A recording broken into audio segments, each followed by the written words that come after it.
தேவனுக்கே மகிமை உண்டாவதாக. ஒரு நிமிட தியானம். நீங்கள் வெட்கப்பட்டு போவதில்லை.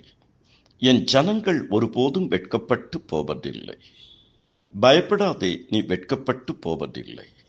நானாதே, நீ இலட்சை அடைவதில்லை. கர்த்தரை நம்புகிறவர்கள் வெட்கப்பட்டு போவதில்லை. சங்கீதம் 22:4-5. அவர்கள் உம்மிடத்தில் நம்பிக்கை வைத்தார்கள். நம்பின் அவர்கள் வெட்கப்பட்டு போகாதிருந்தார்கள். என் தேவனே, உம்மை நம்பியிருக்கிறேன். காத்திருக்கிறவர்கள் வெட்கப்பட்டு போவதில்லை.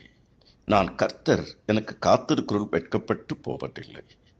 மூன்றாவது, நோக்கி பார்க்கிறவர்கள் வெட்கப்பட்டு போவதில்லை. அவர்கள் அவரை நோக்கி பார்த்து பிரகாசம் அடைந்தார்கள். அவர்கள் முகங்கள் வெட்கப்படவில்லை. வேலைக்காரரின் கண்கள் தங்கள் எஜமானனின் கையை நோக்கியிருக்குமா போலவும் எங்கள் கண்கள் அவரை நோக்கியிருக்கிறது. கர்த்தருடைய கிருபைகளோடு கூட இருப்பதாக. ஆமேன்.